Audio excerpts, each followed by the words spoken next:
देखो, यूनिट 3 है आपकी। एक बार सिलेबस पे आ जाओ।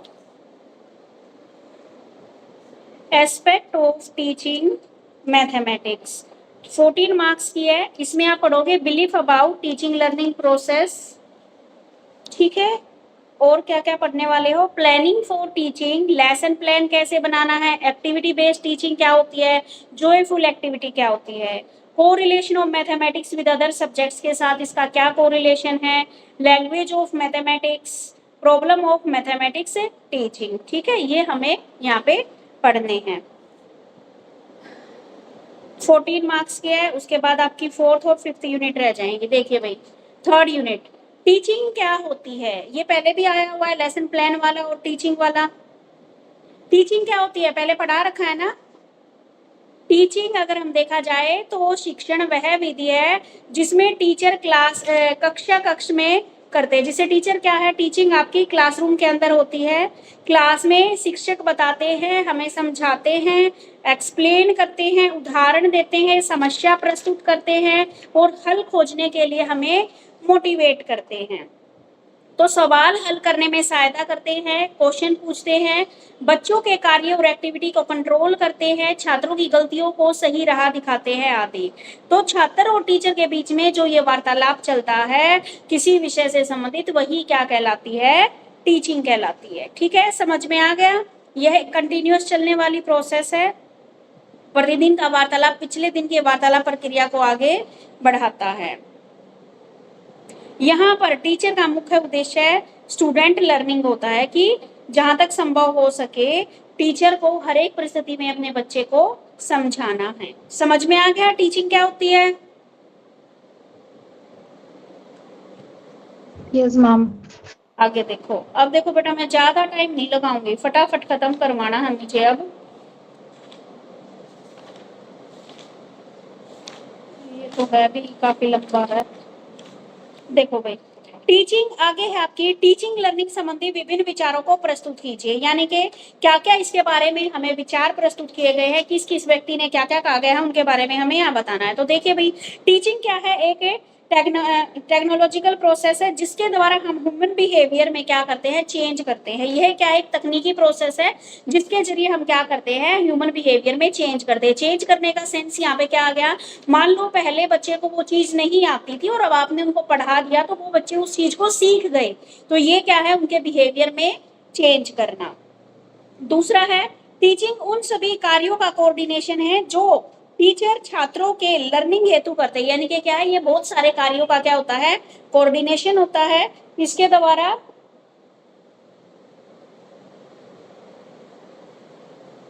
बहुत से कार्यों का कोऑर्डिनेशन होता है जो शिक्षक छात्रों में लर्निंग हेतु करते हैं।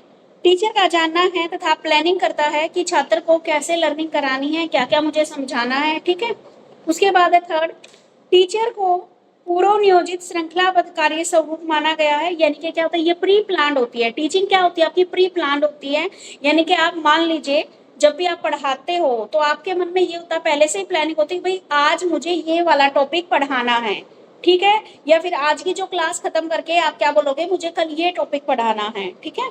उसके बाद है, टीचिंग क्या है, कि वैज्ञानिक दृष्टिकोण से एकदम विपरीत तथा अन्य विचार के अनुसार टीचिंग एक कला है जिसे दृष्टिकोण से देखा जाए वैसा ही रूप ले लेता है। ठीक है, जिस दृष्टिकोण से देखते हैं यह वैसा ही रूप ले लेता है।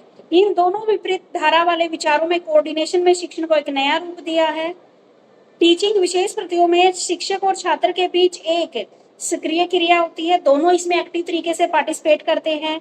छात्रों की मेंटली और अंडरस्टैंडिंग प्रोसेस को प्रभावित करती है। टीचिंग क्या है, एक प्रयोजन अधिगम है और लर्निंग के बिना टीचिंग अधूरा है। केवल यह वह कार्य जो शिक्षक छात्रों के समक्ष करे वही टीचिंग नहीं है। कार्य को चयन करने से लेकर प्रस्तुत करने के बीच में जितनी भी क्रियाएं होती है वो सारा टीचिंग का ही पार्ट है।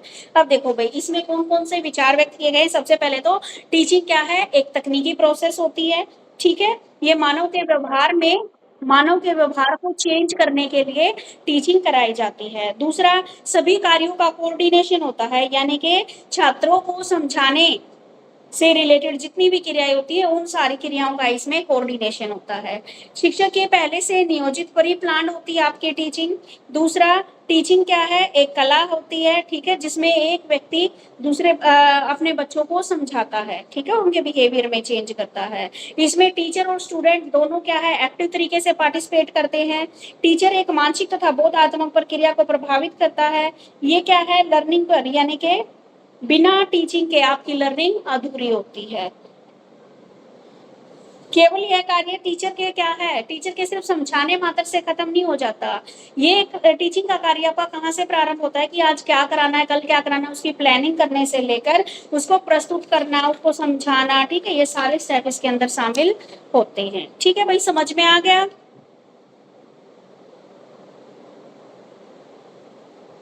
Yes ma'am. ठीक है भाई, आगे देखो, गणित विषय। सानिया आप थोड़ा लेट जुड़े हो बेटा, हम 3rd यूनिट स्टार्ट कर रखी है आपकी मैथ की। मैथ की 3rd यूनिट स्टार्ट कर रखी है, ठीक है। उसमें फर्स्ट क्वेश्चन था टीचिंग क्या होती है, टीचिंग वाला बताया है। और दूसरा है आपका टीचिंग से रिलेटेड क्या क्या विचार प्रस्तुत किए गए, बस 2 ही क्वेश्चन हुए हैं। अब 3rd क्वेश्चन पे आ गए हैं हम। गणित विषय में टीचिंग लर्निंग संबंधी विचारों का की चर्चा कीजिए। गणित विषय से रिलेटेड क्या क्या विचार प्रस्तुत किए गए हैं। देखो भाई, लर्निंग एक व्यक्ति से दूसरे व्यक्ति तक ज्ञान का स्थानांतरण मानी जाती है, बिल्कुल सही है। अब जैसे आप लोग भी पढ़ा के आए हो तो आपका जो ज्ञान था वो आपने दूसरों को बांटा है, ठीक है, तो एक व्यक्ति का ज्ञान दूसरे व्यक्ति को ट्रांसफर किया जाता है। दूसरी बात, सभी विद्यार्थी अपनी क्षमता के अनुसार गणित ज्ञान प्राप्त कर सकते हैं, यानी कि जितने भी विद्यार्थी हैं वो अपनी जो उनकी अंडरस्टैंडिंग है, जो उनकी क्षमता है, उसके अकॉर्डिंग क्या करते हैं, वो मैथ को सीख पाते हैं। कुछ बच्चे तो ऐसे होते हैं जिनको एक बार में ही समझाते ही आ जाता है, जो जो मान लीजिए आपने 10 नंबर का लिया तो 10 में से 10 लिखते हैं वो बच्चे, ठीक है, तो किसी की अंडरस्टैंडिंग अच्छी होती है और किसी को थोड़ा धीरे समझ में आता है, ठीक है। तो जितने भी विद्यार्थी हैं उनकी गणित सीखने की अपनी अपनी क्षमता होती है। तीसरी बात बताया है, जो टीचिंग लर्निंग प्रोसेस है उसमें अपेक्षाकृत लक्ष्य प्राप्त करने के लिए पाठ्यक्रम निर्धारित किया जाता है, ठीक है। आपके लिए क्या होता है, एक पाठ्यक्रम निर्धारित किया जाता है, बिल्कुल सही बात है। अब जैसे आप लोग भी पढ़ा के आए हो तो आपको बता दिया था कि भाई इतने चैप्टर आपको करवाने हैं, ठीक है, तो आपके मैथ के क्या है, एक पाठ्यक्रम निर्धारित कर दिया जाता है। विद्यार्थी उसी पाठ्यक्रम के अनुसार सीखता है, ठीक है, और अपनी क्षमता अनुसार गणित के ज्ञान को समझ पाता है, निर्धारित कर। उसके बाद है, आज सीखा गया गणित का ज्ञान भविष्य में सीखे गए मैथ के ज्ञान का आधार है। कुछ विद्यार्थी पूछे गए प्रश्न का सही उत्तर नहीं देते तो उन्हें क्या है, या तो विषय वस्तु का सही से ज्ञान नहीं है या उनके अंदर कॉन्फिडेंस की कमी है, ठीक है। तो 4th पॉइंट क्या है कि यानी कि मान लीजिए अगर हम आज गणित की चीजें सीखते हैं तो इन फ्यूचर वो हमें काम आएगी, ऐसा नहीं है कि कोई नुकसान करेगी हमें, ठीक है। उसके बाद है, गणित के ज्ञान को लंबे समय तक साथ रखना है तो उसके कंसेप्ट को पूरी तरह से समझना आवश्यक है। प्रोसीजरल नॉलेज प्राप्त करने वाले विद्यार्थी अनेक वर्षों तक गणित विषय को पढ़ने के बाद भी गणित के ज्ञान से कोसों दूर रहते हैं, ठीक है। इसने बोला है कि अगर हमें गणित का लंबे समय तक क्या करना है, अपने साथ रखना है तो उसके कंसेप्ट को हमें समझना चाहिए। चाहे हम मान लो एमएससी भी कर ले लेकिन हमने कंसेप्ट नहीं समझे तो हम वो एमएससी पढ़ेंगे ना तब तक याद रहेगा, आगे हम भूल जाएंगे, ठीक है। तो हमें अगर कंसेप्ट समझ लेंगे तो वो पूरा जीवन मैथ के कंसेप्ट हमारे साथ रहेंगे। आगे, यदि पूर्ण शिक्षक समुदाय एवं टीचिंग पद्धति गणित अधिगम के दृढ़ संकल्प की ओर मिलकर कार्य करे तो निश्चय ही इस लर्निंग में सुधारा जा सकता है, ठीक है। आगे है, टीचिंग लर्निंग के लिए आवश्यक परिस्थितियां विद्यार्थी को देना। टीचिंग लर्निंग के लिए आवश्यक परिस्थितियां विद्यार्थी को देना शिक्षक की जिम्मेदारी है। अतः क्या पढ़ाया जाए, कितना पढ़ाया जाए, कैसे पढ़ाया जाए, कितना, ठीक है, क्या निश्चित करना, ये सब निश्चित करना किसकी जिम्मेवारी है, एक टीचर की जिम्मेवारी है, ठीक है। तो ये थे आपके गणित से संबंधित रिलेटेड विचारों को यहाँ पे वर्णन किया गया है, ठीक है। उसके बाद जो आगे क्वेश्चन है वो इंपॉर्टेंट क्वेश्चन है। ये तो जस्ट क्या थे, एक ओवरव्यू थे आपके। आपने टीचिंग वाली ये जो यूनिट है ये हर एक पेपर में आपने पढ़ी है, ठीक है, जिसमें आपका लेसन प्लान था उसमें हर एक में टीचिंग का मीनिंग है। टीचिंग का मीनिंग हर एक जगह एक जैसा याद करो, जितने भी आपके टीचिंग सब्जेक्ट हैं, ठीक है, उसकी जितने भी इंपॉर्टेंस वगैरह कुछ भी दे रखी है वो एक ही जगह याद कर लो, बस थोड़ा सा चेंज कर देना। मैथ है तो उसको मैथ के अकॉर्डिंग लिख दो, साइंस है तो उसको साइंस के अकॉर्डिंग लिख दो, एसएसटी है तो एसएसटी के अकॉर्डिंग लिख दो, संस्कृत है तो संस्कृत के अकॉर्डिंग लिख दो। तीनों में दे रखा है इसमें टीचिंग क्या होती है, ठीक है। अब है आपका गणित शिक्षण की आगमन विधि से आप क्या समझते हैं। गणित शिक्षण की आगमन विधि और इसके गुण और सीमाएं बताएं। इंडक्टिव मेथड, इस विधि में प्रत्यक्ष अनुभव, उदाहरण और प्रयोगों का अध्ययन करके नियम निकाले जाते हैं। पहले बच्चे को एग्जाम्पल सिखाए जाते हैं, ठीक है, एक्सपेरिमेंट का अध्ययन करा के फिर बच्चे को सिखाया जाता है। इस विधि में समस्या समाधान करने के लिए पहले से ज्ञात तथ्यों, यानी कि मान लीजिए हमारे सामने कोई प्रॉब्लम है तो उस प्रॉब्लम का सोल्यूशन हमें पहले जो पता होता है उसके अकॉर्डिंग हम करने की कोशिश करते हैं। इसमें क्या है, आपको विशिष्ट उदाहरण दिए जाते हैं, ऑब्जर्वेशन करते हो आप, जनरलाइजेशन करते हो, उसका परीक्षण करते हो, ठीक है। आगमन विधि का एक उदाहरण लिया इसने, 3-4 अवसर पर हरे संतरे खाकर छात्र अपने अनुभव द्वारा परिणाम पर पहुंचता है और हरे संतरे खट्टे होते हैं। 3 का पारा सिखाने के लिए 3-3 कंचों को 1 से 10 डोरिया बनाकर सिखाया जाता है। कई तरह के त्रिभुज तीनों कोणों को मापकर प्रत्येक दिशा में 180 डिग्री तीनों वर्तों। अब देखो इसने कुछ एग्जाम्पल दिए गए हैं। आगमन विधि, आगमन विधि का मतलब होता है जब बच्चे को कंसेप्ट हम एग्जाम्पल दे के समझाते हैं, ठीक है। जब हम एग्जाम्पल से कंसेप्ट की तरफ बढ़ते हैं तो वो हमारी इंडक्टिव मेथड कहलाती है, ठीक है। उसके बाद डिडक्टिव मेथड इसका उल्टा होता है, पहले कंसेप्ट समझाते हैं, एग्जाम्पल बाद में देते हैं, ठीक है। तो इंडक्टिव में इसने क्या दे दिया, 4 अवस्थाएं बताई, एग्जाम्पल देकर, ऑब्जर्वेशन करके, जनरलाइजेशन करके और परीक्षण के द्वारा। तो इसमें आप कोई भी एग्जाम्पल ले लो, जैसे एक बच्चे को हमने 3-4 क्या है, पहले उसको खिलाए, संतरे खिलाए, फिर उसे पूछा कैसा टेस्ट है, तब उसने बताया कि खट्टा टेस्ट है, ठीक है। पहले एग्जाम्पल दिए, उसके बाद हमने कंसेप्ट समझाया। तो सारे एग्जाम्पल लेने की जरूरत नहीं, कोई एक एग्जाम्पल डाल लेना। इसके मेरिट बताओ क्या क्या है भाई। अगर पहले बच्चे को एग्जाम्पल दिया जाता है, एक्सपीरियंस करवाया जाता है, तो वो ज्ञान बच्चे के दिमाग में परमानेंटली फीड हो जाता है, ठीक है। इस मेथड द्वारा अध्ययन करने पर छात्र थकावट महसूस नहीं करते, बल्कि धैर्य और प्रसन्नता अनुभव करते हैं। बच्चे क्या भाई, थकावट महसूस नहीं करते। इस विधि में नवीन नियम संबंध ज्ञात किए जा सकते हैं। छोटी कक्षाओं के लिए यह विशेष उपयोगी है। इस विधि में प्राथमिक कक्षाओं के छात्रों में गणित के प्रति रुचि बनी रहती है। यह तर्क आधारित विधि होती है। इस विधि द्वारा विद्यार्थियों में ऑब्जर्वेशन की जो पावर है और इंटेलेक्चुअल जो लेवल है वो डेवलप होता है। जो रट्टा मारने की प्रवृत्ति है वो खत्म हो जाती है और बच्चों को स्वयं कार्य करने के लिए प्रेरित करती है, ठीक है। ये इसकी मेरिट है। डीमेरिट में क्या है, इस विधि द्वारा जो नियम है वे एक निश्चित सीमा तक ही शुद्ध होते हैं। उदाहरणों की संख्या पर निर्भर करता है कि रिजल्ट कितना सही रहेगा, ये हमारे एग्जाम्पल्स के ऊपर निर्भर करता है। इस विधि का सरल और सफल उपयोग केवल एक्सपीरियंस टीचर एवं प्रतिभाशाली छात्र ही प्राप्त कर पाते हैं। इस विधि का प्रयोग करने के लिए आवश्यक व छात्रों की पर्याप्त मात्रा, पर्याप्त परिश्रम और तैयारी करनी पड़ती है। इस विधि में किस सीमा तक अनुमान एवं संभावना का सहारा लिया जा सकता है, ये इसकी डीमेरिट दे रखी, ठीक है। तो ये थी आपकी इंडक्टिव मेथड। दूसरा आएगा आपका डिडक्टिव मेथड, निगमनात्मक विधि, ठीक है, डिडक्टिव मेथड। जैसे ये आपका क्या था, हम एग्जाम्पल से कंसेप्ट के ऊपर पहुंचे। अब इसमें क्या करते हैं, हम पहले नियम, एग्जाम्पल, रूल वगैरह ये चीजें सीखते हैं और उसके बाद हम किस पे जाते हैं, एग्जाम्पल, नियम हम बाद में सीखते हैं, पहले हम कंसेप्ट सीखते हैं, पहले रूल सीखते हैं हम, ठीक है, और उसके बाद क्या सीखते हैं हम, एग्जाम्पल, ठीक है। तो ये ऐसे दे रखा है आपका। इस विधि में जैसे इसने एग्जाम्पल दे रखे हैं, आप पहले फॉर्मूला याद करते हो और उसके बाद आप कंसेप्ट पे जाते हो। 20 रुक जा, नंबर अचानक 20 बताओ भाई। और ये ना आपके जो आगमनात्मक विधि, इंडक्टिव मेथड और निगमनात्मक विधि, आंटी और कुछ भी रह, चलो बेटा देखो, इंडक्टिव मेथड हर एक आपकी टीचिंग की जो बुक है, चाहे ईवीएस की है, चाहे आपकी मैथ की है, चाहे हिंदी की है, ठीक है, चाहे संस्कृत की है, सब में आएगा इंडक्टिव मेथड, सब में एक ही आंसर लिखना है, ठीक है। बस एग्जाम्पल संस्कृत में संस्कृत के डाल देना, हिंदी में हिंदी के एग्जाम्पल डाल देना, बस एग्जाम्पल चेंज कर देना। ऐसे ही डिडक्टिव मेथड, पहले कंसेप्ट सीखेंगे, पहले हम फार्मूलाज वगैरह सीखेंगे, कंसेप्ट सीखेंगे, फिर जाके हम एग्जाम्पल देते हैं, ठीक है। तो ये ऐसे है। तो इसमें क्या दे रखे हैं आपके एग्जाम्पल में दे दिए इन्होंने, जैसे इन्होंने पहले आपका दे रखा है फॉर्मूला दे रखा पेज नंबर 33 पे, a प्लस बी की होल स्क्वायर, ए की स्क्वायर प्लस बी की स्क्वायर प्लस 2ab। ये फार्मूला हम हमेशा से करते आए हैं, याद करते आए। पहले हम क्या है फार्मूला सीखा, हमने नियम सीखे और उसके बाद हमने कंसेप्ट सीखा और उसके बाद हमने ऐसे हमने बहुत सारे एग्जाम्पल दे दिए कि हमने यहाँ पर वैल्यू रख दी और भाई ये एग्जाम्पल इनको करो अब, ऐसे ही क्या इन्होंने ज्योमेट्री में दे दिया, पहले इन्होंने हमें क्या सिखाया, एक कमरे का एरिया निकालना सिखाया, ठीक है, किसी भी रेक्टेंगल का एरिया निकालना सिखाया।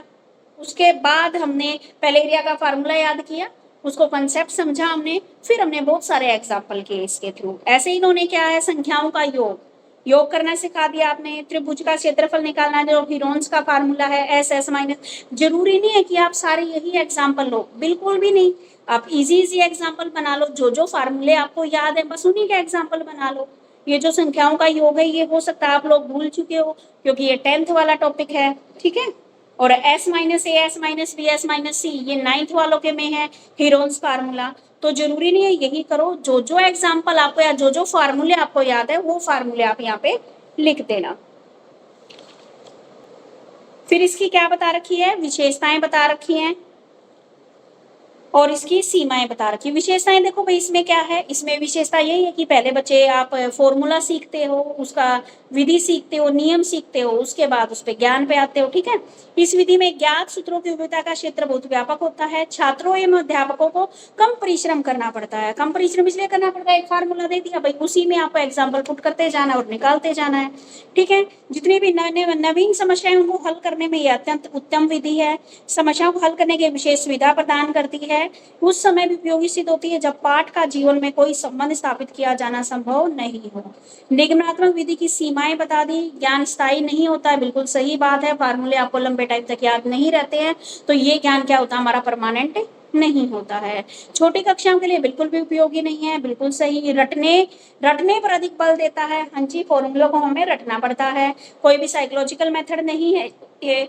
इस विधि की सफलता आगमन विधि के साथ प्रयोग करने पर निर्भर करती है। इस विधि से सीखा हुआ ज्ञान उपयोगी नहीं होता और इस विधि में कोई नया सिद्धांत खोजा नहीं जा सकता, ठीक है, समझ में आ गया।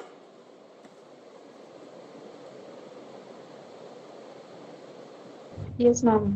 ठीक है, अब आपका जो इंडक्टिव मेथड है, डिडक्टिव मेथड है, इसमें डिफरेंस दे रखा है, आपको खुद पढ़ना है। उसके बाद आपका जो एनालिटिकल मेथड है और सिंथेटिक मेथड है, ठीक है भाई, वो भी पढ़ लेना। उसके बाद आ जाओ आप गणित शिक्षण की रिसर्च मेथड क्या है, ठीक है। गणित टीचिंग में, मैथ की टीचिंग में रिसर्च मेथड क्या है और इस विधि के गुण और दोषों का वर्णन कीजिए। ये जितने मेथड आप पढ़ रहे हो ना, सारे आप आज बेसिक से निकाल के देख लेना, जितनी भी टीचिंग सब्जेक्ट्स की बुक है सब में सेम दे रखे हैं।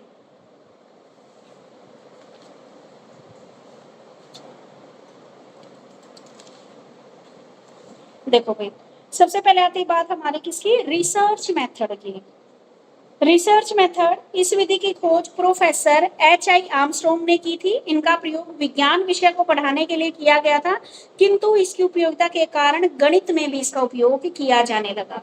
ह्यूरिस्टिक शब्द ग्रीक भाषा का शब्द है जिसका अर्थ होता है मैं खोजता हूँ।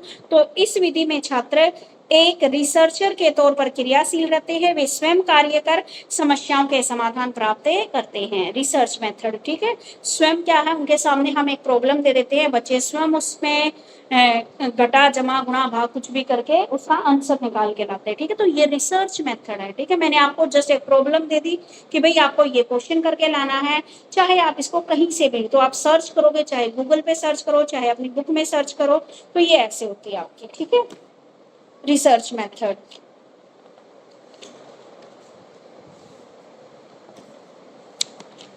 अब है, इस विधि की प्रक्रिया का केंद्र विद्यार्थी होता है, वह पूर्व ज्ञान निरीक्षण, परीक्षण, चिंतन, तर्क वितर्क आदि द्वारा खोज करता है और स्वयं को शिक्षित करने का प्रयास करता है। और इस विधि में अध्यापक छात्रों के समूह समस्या प्रस्तुत करता है और छात्र स्वयं अपने प्रयासों द्वारा इनका हल करने की चेष्टा रखते हैं और स्वयं इनका हल निकालते हैं। उसके बाद क्या क्या दे रखा है भाई इसमें, गणित के क्षेत्र में अनेक ऐसे उपविषय है जिससे संबंधित सिद्धांत हो। इसमें सबसे पहले हर्बर्ट स्पेंसर के according children should be told as little as possible and inductive to discover as much as possible.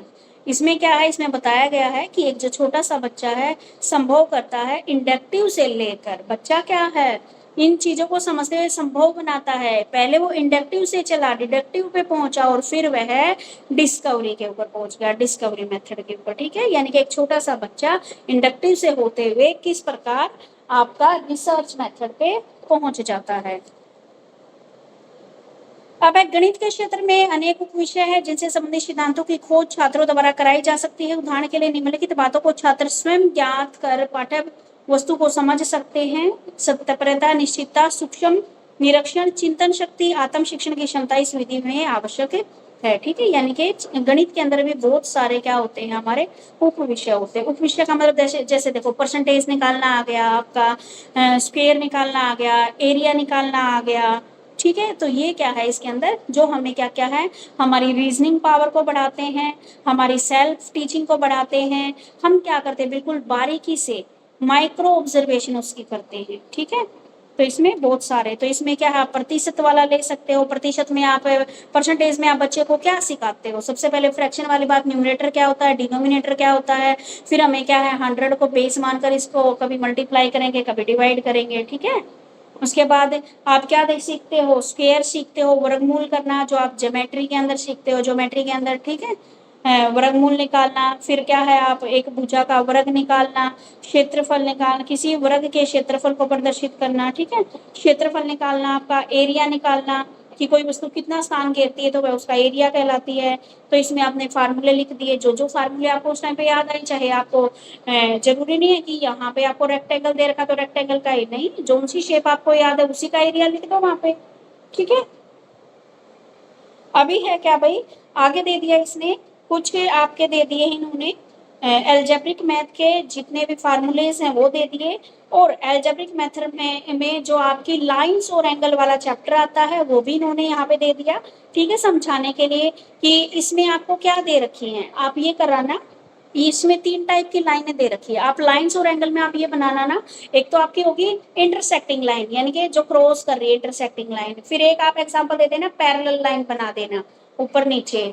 ठीक है, या फिर ऐसे खड़ी बना देना, तो पैरेलल लाइन का दे आना। और पैरेलल लाइन होगी, और एक आपकी इंटरसेक्टिंग लाइन होगी, और एक होती है आपकी ट्रांसवर्सल लाइन। ठीक है, इनके एग्जाम्पल आप उसमें डाल देना। उसके बाद इसने दे रखा है एक 1 2 3 4 पेंटागन बना रखा है। ठीक है, अलग अलग एंगल्स के बारे में इसने यहाँ पर बात की है कि कौन से हमारे इंटरनल है, इंटीरियर एंगल होते हैं, और कौन से हमारे एक्सटीरियर एंगल होते हैं। ठीक है, तो ये सारी बातें इसमें दी गई है। आप बच्चे को एक एंगल बनाना सिखा दो, आप बच्चे को बता दो, सिंपल सी बात है, आप बच्चे को बताओ कि कॉम्प्लीमेंट्री एंगल ये होते हैं, सप्लीमेंट्री एंगल ये होते हैं, कि 2 एंगल्स का जोड़ ये हो गया। तो बच्चे को आप अलग अलग प्रॉब्लम्स दे, कि ऐसे ही 10 प्रॉब्लम और बना के लाओ आप। ठीक है, आप देखो भाई, रिसर्च मेथड है जो, उसके क्या क्या लाभ हैं, क्या क्या लाभ होते हैं भाई।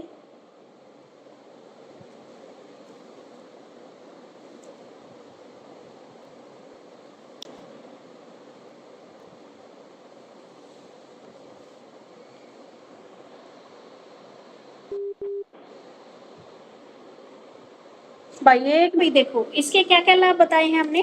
बालकों को, जितने भी स्टूडेंट्स हैं उनको सत्य को जानने की उत्सुकता बनी रहती है रिसर्च में, यानी कि बच्चे क्या उतावले रहते हैं कि भाई अभी इसका आगे क्या आंसर होगा, इसका आगे क्या आंसर होगा, रिसर्च करने के लिए उतावले होते रहते हैं। आगे तर्क वितर्क की कसौटी पर जांचने के बाद ही स्वीकार किया जाता है, आंसर को ही क्या है तब किया जाता है, तब जब हम उसको कंप्लीटली निकाल ले, रीचेक कर ले, तभी हम उसका आंसर मानते हैं। इसमें क्या है, विद्यार्थियों को सही प्रकार से क्रिटिसाइज करने की क्षमता डेवलप होती है। ठीक है, यानी कि जब हम ज्यादा से ज्यादा हम क्या करते हैं, रिसर्च करते हैं, तो हम क्या दूसरे बंदे को क्रिटिसाइज करने का गुण भी हमारे अंदर डेवलप होता है। ठीक है, उसके बाद आती है, इस विधि में विद्यार्थी स्वयं नवीन ज्ञान की खोज करते हैं, यानी कि स्वयं एक नए ज्ञान की खोज करते हैं। उनका ज्ञान क्या होता है, परमानेंट होता है। ठीक है, अगर मान लो बच्चे ने कोई नया तरीका निकाल लिया क्वेश्चन निकालने का, तो वो उसका परमानेंट तरीका बन जाता है। आगे, इस मेथड के द्वारा अध्यापक का कार्य बालकों के विकास की दृष्टिकोण के लिए अत्यंत लाभदायक होता है, विकास की दृष्टि से अत्यंत लाभदायक होता है। अध्यापकों का कार्य, बालकों के इस विधि में टीचर का कार्य स्टूडेंट की डेवलपमेंट की दृष्टि से अत्यंत लाभदायक होता है। विद्यार्थी टीचर की सेवाओं का वास्तविक लाभ उठा सकते हैं और ज्ञान का संकुलन स्वयं खुद स्वयं की प्रेरणा पर आधारित होता है। ठीक है, इस विधि में बालकों को जो भी होमवर्क देने की, इसमें बच्चों को होमवर्क देने की आवश्यकता नहीं है, हमें जस्ट उनको समस्या बतानी है, उसका हल वे खुद देख लेके आएंगे। ठीक है, उसके बाद आपका अध्यापक को स्टूडेंट्स के गुण और अवगुण को जानने का अवसर मिल जाता है कि कितने बच्चे अच्छे से इस क्वेश्चन पे कुछ लिख के लाते हैं या रिसर्च करके आते हैं या नहीं करके आते हैं। ठीक है, उसके बाद दे रखे इसके हानियां भी दे रखी हैं, यानी कि सब बच्चों के लिए ये मेथड बिल्कुल सही नहीं है। कुछ बच्चे इंटेलिजेंट बच्चे हैं वो तो खुद करके ले आएंगे, लेकिन जो इंटेलिजेंट बच्चे नहीं है उनके लिए मेथड बिल्कुल सही नहीं है। अध्यापन का ये औपचारिक अध्ययन आवश्यक है, संपूर्ण पाठ्यक्रम को इस विधि से हम नहीं पढ़ा सकते। तीसरा, सब विद्यार्थियों की क्षमता एक समान नहीं होती, इस विधि में खोज कम और समय की बर्बादी अधिक होती है। ठीक है, यह विधि केवल एक कक्षा के लिए उपयोगी होती है जिसमें छात्रों की संख्या कम होती है। परीक्षा केंद्रित शिक्षा व्यवस्था में यह विधि व्यवहारिक नहीं है। ज्ञान और सिद्धांतों में ऐसे अनेक गूढ़ पक्ष है जो विद्यार्थी को बिना अध्ययन के समझ में नहीं आ सकते। ठीक है, प्रत्येक अध्ययन के लिए यह विधि संभव नहीं है। ठीक है, ये वाली आ गया समझ में?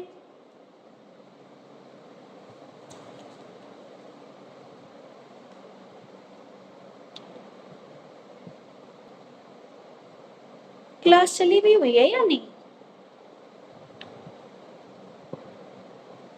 क्या समझ में नहीं। ठीक है बेटा, ये सारे ना जहां से तुमने कर रखे हैं याद, एक ही बुक से कर लेना बेटा, मैं बार बार इसीलिए रिवाइज बता रही हूँ तुम्हें, क्या कि तुम्हें इजी रहेगा, क्योंकि और ये जो यूनिट है ये हर एक उसमें है तुम्हारी। आगे जैसे ये प्रॉब्लम सॉल्विंग मेथड, इसके लाभ और हानि बताइए। ये कर रखा है ना आपने, प्रॉब्लम सॉल्विंग मेथड क्या होता है, आपको एक प्रॉब्लम दे दी, आप उसका खुद, जैसे रिसर्च मेथड की तरह ही होता है ये भी, एक मैंने प्रॉब्लम दे दी कि बेटा आपको ये क्वेश्चन करके ही आना है, तो आप लोग क्या करोगे, उस क्वेश्चन को करके आओगे। ठीक है, उसका समाधान निकाल के आओगे। तो ये क्वेश्चन खुद कर लोगे ना, समस्या समाधान विधि। Yes ma'am. अब देखो planning for teaching, lesson plan वाला आ गया। अभी तुम बना रहे हो वहां पे लेसन प्लान?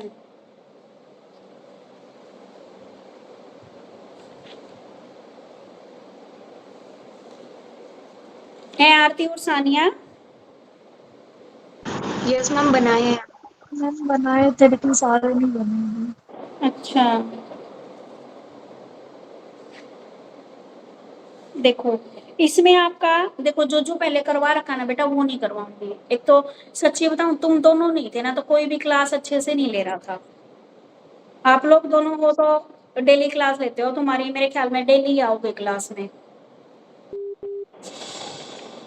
अब मेरा ये जल्दी हो जाएगा।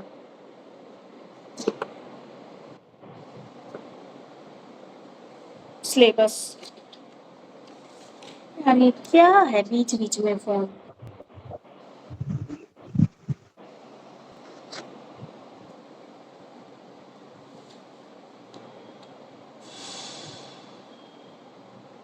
देखो भाई, टीचिंग में प्लानिंग से क्या अभिप्राय है और इस प्रक्रिया पर प्रकाश डालिए। दूसरा क्वेश्चन आपका, पाठ योजना से आप क्या समझते हैं? ठीक है,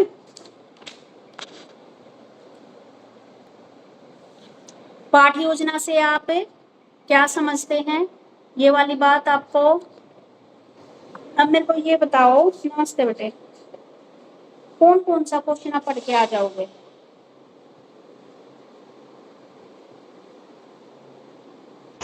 मैम मैम पेज नंबर 42 पे जो क्वेश्चन है वो भी हो जाएगा, यहाँ तक हो जाएंगे मैम। क्योंकि ये आपका जैसे बाकी में पढ़ाया था ना मैंने, वही सेम है लेसन प्लान वाला। और लेसन प्लान का जो ना वो हर जगह एक जैसा ही रखना, ताकि आपको ये यूनिट करने में इजी रहेगी।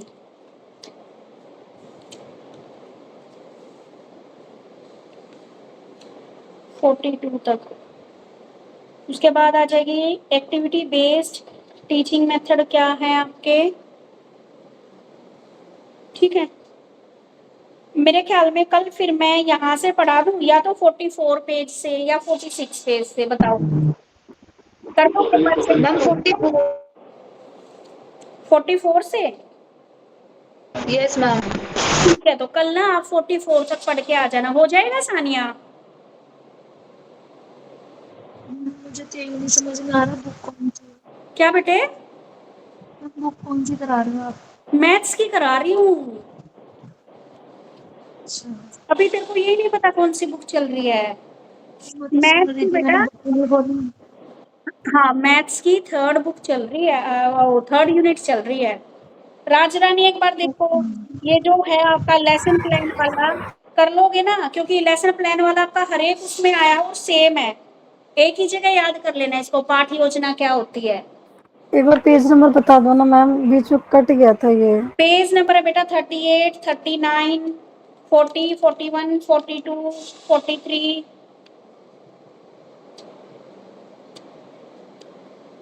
देखो एक बार हो जाएंगे।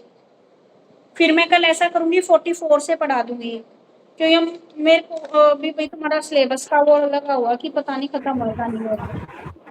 ठीक है मैम, पढ़ के बता दूंगी मैं आपको एक बार। फिर कल ना तुम्हारी ये यूनिट खत्म हो जाएगी, फोर्थ और फिफ्थ रह जाएंगी बस। फोर्थ वाली लंबी है, फिफ्थ वाली छोटी सी है। ठीक है, फिर इतना पढ़ाना। कल फिर मैं इस यूनिट को कंप्लीट करा दूंगी। किसी को प्रॉब्लम है अब तक के पढ़ाए हुए में?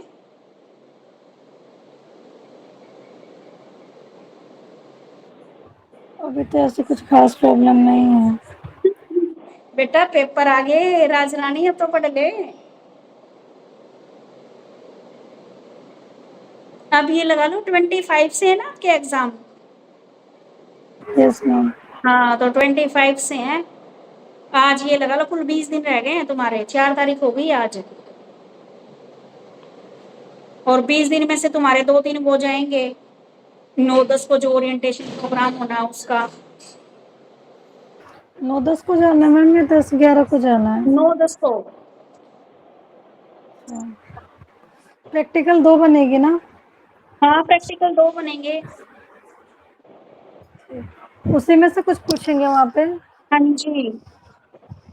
और लेसन प्लान तुम इनसे पूछ लेना, कुछ 2-4 लेसन प्लान भी बना लेना, क्योंकि जो रेगुलर बच्चे जाते हैं उनको तो पता है कि लेसन प्लान कैसे बनेंगे कैसे नहीं बनेंगे। तो तुम इस